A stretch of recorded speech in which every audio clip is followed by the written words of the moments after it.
వాక్యాన్ని ధ్యానించుకున్నాము. మనం ఈ రోజు వాక్యాన్ని తీసుకుంది యేసు చెక్కయ్య.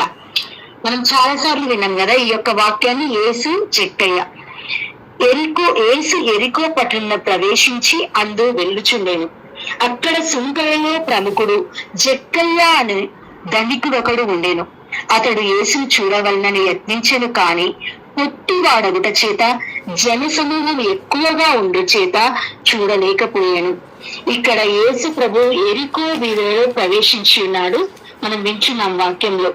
అయితే ఆయన ఎరికో వీధుల్లో ఆయన ఎప్పుడైతే ప్రవేశించాడో ఎంతో మంది వ్యక్తులు ఆయన చుట్టుముట్టారు. అంటే ఆయన వాక్యంలో వినాలని కావచ్చు, ఆయన చూడాలని కావచ్చు, లేకపోతే ఆయన స్వస్థతలు చూడాలని కావచ్చు, లేకపోతే స్వస్థత పొందిన వారు కావచ్చు. దేవుని చుట్టూ అంటే యేసుక్రీస్తు చుట్టూ చేరి ఉన్నారు. ఆ యేసుక్రీస్తుని గమనిస్తూ ఉన్నారు. యేసుని చూసే వాళ్ళు కొంతమంది అయితే యేసుని గురించి వ్యతిరేకంగా మాట్లాడడానికి వెనుకనక ఉండే వాళ్ళు కూడా చాలా మంది ఉన్నారు. అక్కడ ఏం చేశారు, యేసు చుట్టూ ఎంతో మంది కూడి ఉన్నారు. కానీ జక్కయ్య అనే అతడు కూడా ఆశపడ్డాడు యేసు ప్రభువుని చూడాలని, యేసుని వాక్యంని వినాలని, యేసుతో మాట్లాడాలని. కాకపోవచ్చు యేసుని ఆయన ఎంతో మంది నోటి నుంచి వింటున్నాడు, యేసు ప్రభు, అయ్యో ఈయన యేసు అనే వ్యక్తి ఇలా చేస్తున్నాడు అలా చేస్తున్నాడు అని ఎంతో మంది వ్యక్తుల ద్వారా వింటున్నాడు. కాబట్టి ఆ మాట నిజమేనా, ఈ వ్యక్తి ఎలా ఉన్నాడని చూసే ఆశ్చర్యంతో కూడా ఆయన రావచ్చు. అలా ఆయన వచ్చి ఉన్నాడు. కానీ ఆయన ఎలాంటి వాడంట, పొట్టివాడగుటచే అతడు యేసుని యత్నించను, కానీ చూడలేకపోయాను. జన సమూహం చాలా ఎక్కువగా ఉన్నారు. అంటే ఆ మనుషులను అతడు చూడలేకపోయాడు. అతడు ఏం చేశాడు కనుక అతడు ముందుకు పరిగెత్తి ఆ దారిన వెళ్ళుచున్న యేసును చూచుటకై ఒక మేడి చెట్టు ఎక్కెను. ఇక్కడ చూడండి, నిజంగా అతడు వ్యక్తిత్వం చూస్తే అతడు ఒక ధనవంతుడు. మనలో ధనవంతులు ఏం చేస్తారంటే ఇందాగా ఓదగా, నాకు డబ్బు ఉంది, నాకు ఆస్తి ఉంది, నేను గొప్పవాడిని, నేను నా అంతస్తు ఇది, నా జీవితం ఇది, నేను ఎందుకు ఆయన చూడాలి, ఆయన నా దగ్గరికి రావాలా కదా అని ఆశించే హృదయాలు చాలా ఉంటాయి. గర్వం అనేది మనకు ముందుగా, డబ్బు ఉంటే గర్వం అనేది ముందర నడుస్తూ ఉంటుంది. అలాంటి జీవితంలో ఉన్న వాళ్ళు ఎంతో మంది ఉన్నారు. కానీ ఈయన చాలా ధనవంతుడంట, ధనవంతుల్లో ప్రముఖుడు కూడానంట. అలాంటి వ్యక్తి ఏం చేస్తున్నాడంటే, నిజంగా చూడండి, మనలో ఎవరైనా అలా ధనంతో ఉండి మంచి డిగ్నిఫైడ్ ఉన్న వ్యక్తి అందరిలో అందరు చూస్తుండగా పరిగెత్తాలంటే పరిగెత్తారు. ఎందుకు పరిగెత్తాలి, నేనెందుకు, ఆయన ఎందుకు చూడాలి అని. కానీ అతడు అక్కడ తగ్గించుకున్నాడు. చూడాలి, ఆశ. మనం ఎలా ఉన్నాము, నిజంగా ఆశపడుతున్నామా దేవుణ్ణి చూడాలని, దేవుని యొక్క వాక్యం వినాలని, దేవుల్లో నిలబడాలని ఆశ ఎంత మాత్రం మనలో ఉంది? మనం హృదయాలు పరిశీలించుకోవాలి బిడ్డ. ఈ చెక్కయ్యకి ఎంత ఆశ ఉందో చూడండి. ఆశ ఉంది కాబట్టి ఆశలో ఆయన జీవిస్తున్నాడు. ఆ టైంలో యేసుని చూడాలన్న తాపత్రయం, మనకు కూడా అలాంటి తాపత్రయం ఉండాలి. యేసుని చూడాలి, యేసు మాట వినాలి, యేసు స్వరము వినాలి. ఇందాక ఆ యొక్క నాకన్నా చిన్నదో పెద్దదో తనకు తెలియదు అక్క, తనకు జరిగిన అద్భుతాన్ని చెప్పి ఉన్నది. ఏమని, ఆడ రక్తం కారుతూ ఉంది, కానీ చూస్తే ఎవరూ లేరు. నేను జపమాల చెప్పుకుంటున్నాను, అక్కడ చూస్తే ఎవరూ లేరు, అక్కడ రక్తం పడలేదు. అంటే నేను మళ్ళా మెలకువతోనే ఉన్నాను, ప్రార్థనలోనే ఉన్నాను, అలా నాకు కనిపించింది అని. అంటే ఆ తాపత్రయం దేవుల్లో, అది ఏదో ఒకటి దేవుడు సూచిస్తూ ఉంటాడు. దేవుడితో నడుస్తున్నప్పుడు, దేవుల్లో ఉన్నప్పుడు, ఆశ కొని ఉన్నప్పుడు తప్పకుండా దేవుడు మనకి ఏదో ఒక విధంగా మనకు సహాయం చేస్తూనే ఉంటాడు, అద్భుతాలు చేస్తూ ఉంటాడు. అద్భుతాల కోసం మనం ఆశిస్తున్నాం, కానీ ఆ చెక్కలకున్న ఆశ మనలో లేదు. ఏంటంటే ప్రార్థనలో కూర్చున్నాం, వాక్యం వింటున్నామా, ఏదో అలా. అంటే ఇక్కడ చూసిన ఒక గ్రూప్ యాడ్ చేసింది, ఆ గ్రూప్ లో మేము ఉన్నాం, అది గొప్పగా వచ్చు. కానీ ఇది వింటున్న వాక్యానికి, అంటే ప్రార్థన ఎంతో మంది చేస్తూ ఉన్నారు. ఇప్పుడు ఇంతమందికి ఎంతో మంది ప్రార్థన చేసి ఉన్నారు. తను చక్కగా పాట పాడింది, మలచుము మార్చుము, నా హృదయాన్ని మార్చు యేసయ్యా, నేను పాపిని అని. నిజంగా అలాంటి నిండు హృదయంతో మనం ఉన్నామా? మన హృదయాన్ని మారుతున్నామా, మరచుకుంటున్నామా?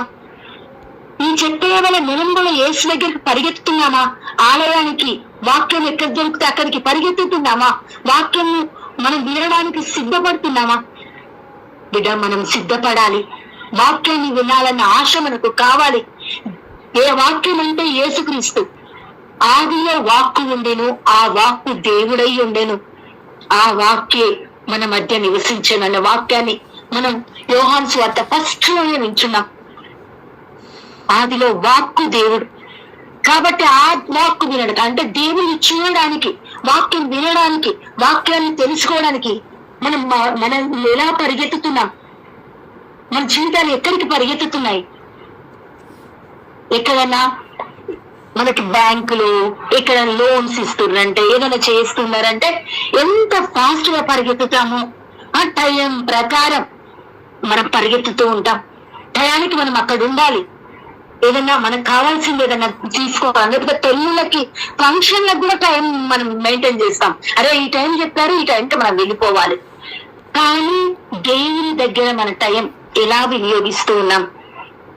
జక్కల వలె ఆశగుని మనం పరిగెత్తుతున్నామా? ఆయన పరిగెత్తుతున్నాడంటే వాక్యంలో ఆయన చెప్తున్నాడు. కనుక అతడు ముందుకు పరిగెత్తి ఆయన వెళ్ళుచున్న యేసుని చూచుటకై ఒక మేడి చెట్టు ఎక్కెను. పరిగెత్తి అంట ఆయన చూడాలి. ఆ తాపత్రయం మనలో ఉండాలి. బిడ్డ, యేసుని చూడాలి. మనం అద్భుతాలు మనలో కనుగొనాలి. దేవుడు అద్భుతం చేయువాడు, మన జీవితాన్ని మలచువాడు, మార్చువాడు. దేవుని వైపు కనిపెట్టుకొని జీవించాలి. దేవునిలో మనం నిజంగా ఎలా స్టాండర్డ్ తీసుకొని ఉంటున్నామా మనం ఆలోచించుకుందాం. నేను ఒక చెక్కయ్యని, నాలో కూడా పాపాలు ఉన్నాయి. మనం ఆలోచించాలి. సిగ్గుపడడం ఎందుకు? మనం వాక్యం మీద ఎంతో మంది ప్రార్థన చేయండి, ప్రార్థన చేస్తారా? ప్రార్థన అంటే చూడండి, ఎక్కడైనా గొడవలు పెట్టుకోవడానికి పోతే ఎంత ఫాస్ట్ గా మన నోరులు వస్తాయి. ఎంత ఏదైనా మనం అంటే మన ఇంట్లోనే ఏదైనా మాట్లాడుకున్నప్పుడు నోరు చాలా గట్టిగా వచ్చేస్తుంది. కానీ ప్రార్థనకు వచ్చేటప్పుడు, ప్రార్థన చెయ్యాలి అన్నప్పుడు మనం ఎందుకు సిగ్గుపడడం ఎందుకు, భయపడడం ఎందుకు? మనం ప్రార్థన చేయాలి. ఇక్కడ చెప్పే సిగ్గుపడలేదమ్మా. మన జీవితాన్ని ఎందుకు సిగ్గుపడచ్చుకోవాలి? దేవుణ్ణే ఉన్నాము, దేవునితో నడవాలని ఆలోచిస్తున్నాం. ఏ అద్భుతాలు కావాలి, మన ఇంట్లో ఇది జరగాలి, అది జరగాలి అన్నప్పుడు సిగ్గుపడే జీవితం మనకెందుకు చెప్పండి? మనం దేవునితో ఉంటున్నాం. ఆయన సిగ్గుపరిచేవాడు కాదు, మనల్ని నిలబెట్టేవాడు. ఇక్కడ చెట్టు ఆయన సిగ్గుపరచలేదు దేవుడు. వాక్యంలో ఆయన చెప్తున్నాడు, పరిగెత్తి ఒక మేడి చెట్టు ఎక్కాను. ఏ చెట్టు ఎక్కాడు? మేడి చెట్టు. మనము నిజంగా బయట చూస్తే ఒక పద్యం ఉంది, మేడి పండు చూడు మేలుమై ఉండు, పొట్ట విప్పి చూడు పురుగులుండు. మేడి చెట్టు చాలా బాగుంది, ఎక్కడానికి బాగుంది.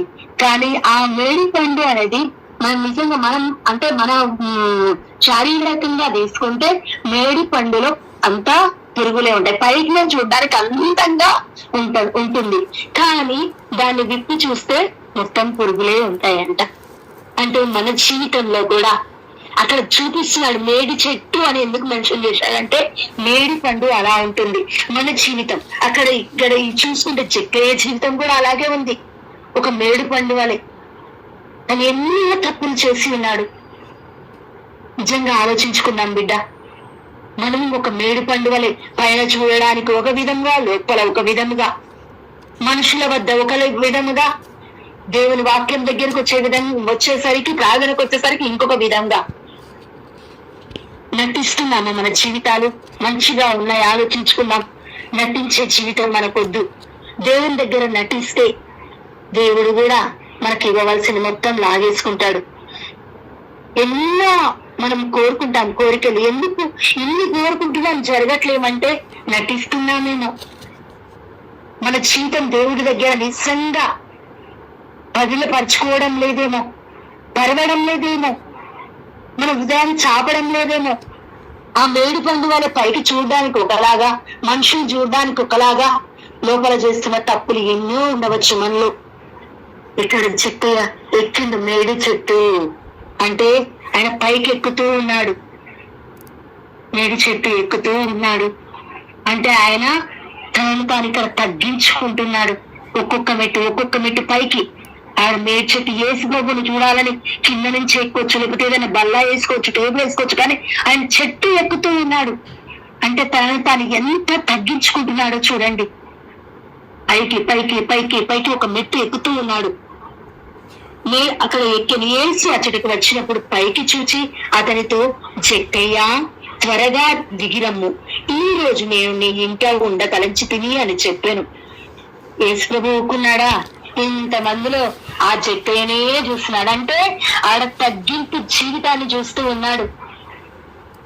యేసయ్య చూసేది మనలో కూడా ఒక తగ్గింపు జీవితం. నువ్వు ఎక్కడ ఉన్నావు? ఈ స్థితి ఎక్కడ ఉంది? తగ్గించుకో బిడ్డ.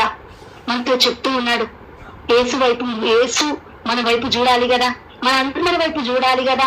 చూడాలి అంటే మనలో ఉన్న ఈ యొక్క మేడి పండులో ఉన్న లోపల పురుగుల్లా ఉన్న లోపాలన్నీ తీసేసుకోవాలి. అప్పుడు ఆయన మన వైపు చూశాడు. దేవుడు ఎందుకు నాలో గొప్ప కళలు చేస్తలేడు?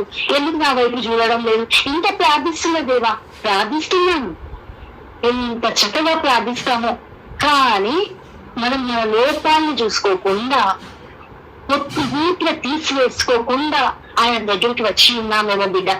కాబట్టి జక్కయ్య వలె మనము కూడా ఆయన వైపు చూస్తూ, ఇక్కడ అంటున్నాడు యేసు వచ్చినప్పుడు పైకి చూచి, అంటే మన వైపు కూడా దేవుడు చూస్తూ ఉన్నాడు. ప్రతి ఒక్కరి వైపు చూస్తూ ఉన్నాడు. యేసు కూడా మనల్ని పిలవాలి. బిడ్డ, మన పేర్లందరికీ దేవుడు తెలుసు. ఇగో బిడ్డ, నువ్వుదా నా దగ్గరికి రా, దిగిరా బిడ్డ. ఎక్కడ ఉన్నావు? ఎక్కడ నీ దిగి రావాలి అంటే నువ్వు మొత్తం తగ్గించుకోవాలి. నీలో ఉన్న కోపమా, క్రోధమా, ఈర్షణ, అసూయ, ద్వేషమా, పగన, వ్యభిచారమా, దేవునికి ఇష్టం లేని క్రియలా, పాపపు మనస్తత్వమా, దురుకు స్వభావమా, అత్తమామల్ని చూసే తత్వం లేని గుణమా, తల్లిదండ్రులను గౌరవపరచలేని గుణమా? దిగిరండి మెట్లు, ఒక్కొక్క మెట్టు దిగాలి. అరే జక్కయ్య, నేను ఎందుకు దిగాలి? నేను పైన ఉంటాను, నేను చూస్తానికి వచ్చినా, నేను ధనవంతులను, నేను చెప్పగానే నేను ఎందుకు దిగి రావాలి అని అక్కడ అనలేదు. యేసు కూడా ఈయనతో నాకెందుకు, ఈయన పాపాత్ముడు కదా, ఈయన దగ్గరికి నేను ఎందుకు పోవాలి అని యేసు కూడా అనుకోలేదు. యేసు ఆయన వైపు జాలిగా చూశాడు. దేవుడు మనల్ని కూడా జాలిగా చూస్తున్నాడు బిడ్డ. ప్రతి ఒక్కరిని జాలిగా చూస్తున్నాడు. బిడ్డ, నువ్వు ఎక్కడున్నావు? దిగిరామ్మా. నీ యొక్క లోపాలను సవరించుకొని కిందికి దిగిరా బిడ్డ అని మన వైపు కూడా చూస్తున్నాడు. జక్కయ్యతో అంటున్నట్టు మనతో కూడా, ఈ రోజు నేను నీ ఇంటిలో ఉండగలని చెప్పిని. దేవుడు మన ఇంట్లోకి రావాలంటే ఎంత సంతోషం కదా. ప్రతి ఒక్కరి ఇళ్లలో దేవుడు వస్తున్నాడంటే, దేవుడు నా ఇంట్లోకి వస్తాడు అంటే ఎంత ఆనందం చెప్పండి. మన హృదయాల్లోకి రావాలి కదా, మన ఇంట్లోకి రావాలి కదా. ఆశపడదాం బిడ్డ. చక్కటి ఒక పాట ఉంది. యేసుని చూడాలని జక్కయ్య చెట్టెక్కి కూర్చుని పుట్టి జక్కయ్య. ఎంత మంచి పాట. యేసుని చూడాలని జక్కయ్య ఆశపడ్డాడు. ఆ దారిని యేసునాథుడు తన వైపు చూచిన పరంధాముడు. పిలిచేను జక్కయ్యను దిగి రమ్మని, పిలిచేను జక్కయ్యను దిగి రమ్మని. తావారి రమ్మారు, తావారి యేసయ్య దిగిరా అనగానే ఆ జక్కయ్య ఒక్క క్షణం కూడా ఆలోచించలేదు. ఇక్కడ వాక్యంలో ఉంటున్నాం. అతడు వెంటనే దిగి వచ్చి ఆనందముతో ఆయనకు స్వాగతం ఇచ్చాను. ఒక్క సెకండ్ కూడా ఆలోచించలేదు. వెంటనే యేసు ఎప్పుడైతే ఆయన వైపు చూశాడో, యేసు ఎప్పుడైతే అతన్ని పిలిచాడో, ఎంత అసలు ఆయన ఆనందానికి అవధులు లేవు కావచ్చు. ఇంతమంది, వందలాది మంది ఆయన చుట్టూ ఉండవచ్చు, కానీ నన్నే ఆయన పిలుస్తూ ఉన్నాడు అని ఆయన ఆనందముతో కిందికి దిగి వచ్చాడు. వెమ్మటే మనము కూడా ఎన్నో వింటున్నాం, వాక్యాలు వింటున్నాం, ఇంకా దిగట్లేదు. ఆ చెట్టు పైనే ఉన్నాం, ఆ మేడి పండులాగానే ఉంటున్నాం. ఆ చెట్టు పైనే కూర్చుంటా దేవా, ఇక్కడే కూర్చుంటా, నువ్వు పిలిచినా నేను రాను. నేను చూస్తున్నాలే, నీ గుడికి వస్తున్నాలే, నీ వాక్యం వింటున్నాలే, కానీ నేను మాత్రము నన్ను నేను సవరించుకోను. ఇలాంటి జీవితంతో మనం జీవిస్తున్నాం. కానీ మనం దిగాలి, ఆ మెట్లను దిగాలి. మనలో ఉన్న లోపాలన్నీ తగ్గించుకొని పూర్తిగా ఆయన దగ్గరికి. ఆయన అన్నాడు వాక్యంలో, తనను తాను తగ్గించుకొని వాడు హెచ్చింపబడును, తనను తాను హెచ్చించుకుని వాడు తగ్గించబడును. తగ్గించుకుంటున్నామా? హెచ్చించుకుంటున్నామా? ఇక్కడ వెంటనే ఆయన దిగి వచ్చాడు. అతడు వెంటనే దిగి వచ్చి ఆనందముతో ఆయనకు స్వాగతము పలికెను. ఇది చూసిన వారందరూ ఈయన పాపి యొద్దకు అతిథిగా వెళ్ళెను అని కొనసాగిరి. మనల్ని చూసి కూడా ఎంతోమంది నవ్వుతుండొచ్చు. ఈమె గాంగా బైబిల్ పట్టుకొని వెళ్తుంది, ఈమె గాంగా ప్రార్థన చేస్తుంది, ఈమె గాంగా చెప్తూ ఉన్నాడు, ఈమె గాంగా అంటుంది. అయినా సరే వీళ్ళ ఇంట్లో ఎన్ని కష్టాలు ఉన్నాయి, ఇన్ని బాధలు ఉన్నాయి, ఆయన ఈమె వాక్యం ఇంత చెప్పినా కూడా, ఇంత ఈ ప్రార్థన చేసినా కూడా ఇంకా ఏం జరగట్లేదు అని మనల్ని గురించి ఎంతో మంది అనుకుంటుండవచ్చు. కానీ ఏసయ్య మన హృదయంలో ఉంటే, ఏసయ్య మనతో ఉంటే, ఏసు మన గృహంలో ఉంటే ఆ యొక్క గొప్పతనమే వేరు. ఆయన అన్ని మనకి ఇస్తారంటున్నాడు. ఇస్తాడు తప్పకుండా. ఎవరు మనల్ని చూసి దునుక్కుంటే ఏంది, ఎవరు మనల్ని చూసి ఏమనుకుంటే ఏంది, మనం సిగ్గుపడకుండా, భయపడకుండా దేవునితో నడవడానికి, దేవునిలో నడవడానికి, వాక్యంలో నడవడానికి పరిగెత్తాలి. పరిగెత్తే కాళ్ళు మనకు కావాలి, విశ్వాసంతో నడిచే పాదాలు మనకు కావాలి. ఆలోచించి ఆ వాక్యాన్ని స్వీకరించి దేవుని మనలో నిలుపుకునే హృదయం మనకు కావాలి. ఇక్కడ అంటున్నాడు చూడండి, జక్కయ్య నిలబడి యేసుతో, ప్రభు, నేను నా ఆస్తిలో సగము పేదలకు దానం చేయదును. నేను ఎవరికైనా అన్యాయం చేసినచో 4 రెట్లు అతనికి ఇచ్చివేయుదును అని చెప్పాను. ఇక్కడ ప్రభు అడిగిందా, బిడ్డ నువ్వేమన్నా జక్కయ్య నువ్వు ఇంత సంపాదించావు, అన్యాయంగా సంపాదించావు, ఇట్లా చేసావు అట్లా చేసావు అని ఒక్క మాట కూడా దేవుడు జక్కయ్యని అడగలేదు.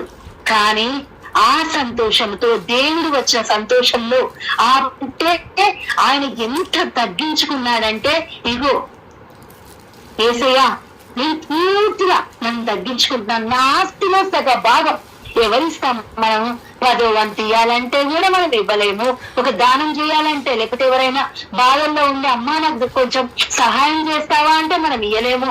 కానీ అతడు ఏం చేస్తున్నాడు, నా ఆస్తిలో సగభాగం ఇస్తా అన్నాడు. అయిపోయింది సగభాగం. తర్వాత అంటున్నాడు, నేను ఎవరికైతే అన్యాయం చేశానో వాళ్ళకు 4 రెట్లు, 1 రెట్టు కాదు. అలా మనం ఇవ్వడం ఇంత ఇవ్వడానికే ఇది చేస్తాం. కానీ ఆయన అంటున్నాడు, నేను 10 రూపాయలు తీసుకున్న దగ్గర 40 రూపాయలు వాళ్ళకిస్తానని చెప్తూ ఉన్నాడు. నిజంగా చూడండి ఎంత మార్పు. దేవుడు మనలోకి వస్తే అలాంటి మార్పు మనలో రావాలి. యేసయ్య అడగడం లేదు, బిడ్డా నువ్వు పాపివి, నువ్వు ఇలా ఉన్నావు, నువ్వు అలా ఉన్నావు అని మనల్ని అడగడం లేదు. ఆయన జాలితో మన వైపు చూస్తున్నాడు అంతే. మనల్ని పూర్తిగా మలుచుకోవాలి. ఇందాక పాట పాడినట్టు విత్తనం నశించాలయా అది చెట్టుగా ఎదగాలంటే, అంటే మనం దేవుణ్ణిలో ఎదగాలంటే మన జీవితం నశించబడాలి, మన క్రియలు నశించబడాలి, మనలో ఉన్న పాపం పూర్తిగా తీసివేసుకోవాలి. జక్కయ్య వలె దేవుని చెంతకు రావడానికి మనం కూడా పరిగెత్తాలి. ఆ కాళ్ళు మనకు కావాలి. తగ్గింపు జీవితం కోరుతున్నాడు మన ఈ దేవుడు. ఆయన దానం చేయనంటున్నాడు. కానీ నువ్వు ఎవరికైతే అన్యాయం చేశావో వాళ్ళకి తప్పకుండా, ఇక్కడ చెప్తున్నాడు, అన్యాయం చేసిన వాళ్ళకి 4 రెట్లు అధికంగా ఇస్తానని చెప్తున్నాడు. అందుకు జక్కయ్య, ఆ 4 రెట్లు నేను దేవా ఇస్తాను, నా ఆస్తిలో సగభాగం ఇస్తాను. మనం కూడా దానం చేయడానికి ఎప్పుడు వెనుకాడకూడదు. దేవుడు చెప్తున్నాడు, దాన గుణము కలిగి ఉంటే ఆ దాన గుణమే నిన్ను అధికంగా దీవిస్తూ ఉందని. టోబీతు కూడా అలాగే చెప్పి ఉన్నాడు. టోబియా కూడా ఎప్పుడైతే దానం చేసి ఉన్నాడో ఆ ఆశీర్వాదాలు వాళ్ళ కుటుంబంపై వచ్చి ఉన్నాయి. అలాంటి జీవితం మనకు కావాలి. ఇక్కడ అందుకు వేసి ఏమంటున్నాడు, నేడే ఈ ఇంటికి రక్షణ వచ్చి ఉన్నది, ఏలైనా ఇతడు కూడా అబ్రహాము కుమారుడే. మనతో అనాలి, నేడే జ్యోతి, నేడే జోష్న, ఇంకా ఈ గ్రూప్ లో పేర్లు సునీత అన్నారు. ఇలా పేర్లు చాలా మంది ఉన్నాయి. వీళ్ళందరి ఇంటికి నేడే నేను మీ ఇంటికి వస్తున్నాను బిడ్డ, నేడే మీ ఇంటిలో రక్షణ బిడ్డ అని దేవుడు మనతో పలకాలి, మనతో మాట్లాడాలి. మనము చెక్కయ్య వలె తగ్గించుకొని, చెక్కయ్య వలె మనం కిందికి దిగి, చెక్కయ్య వలె యేసు దగ్గరికి పరిగెత్తుకొని వచ్చి, చెక్కయ్య వలె మనం ముందుకు వెళ్ళినచో తప్పకుండా దేవుడు మన ఇంటికి కూడా రక్షణ ఇస్తాడు.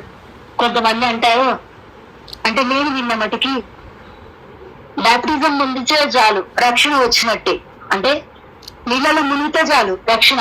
మీకు రక్షణ లేదు, మీకు రోమన్ క్యాథలిక్స్ రక్షణ లేదు. ఇక్కడ దేవుడు రక్షణ ఎలా ఇస్తున్నాడు ఒకసారి చూడండి. ఆయన జట్టయ్యాల నీటిలో మునగాలి. మనము ఇలాంటి అపోహలతో జీవించొద్దు.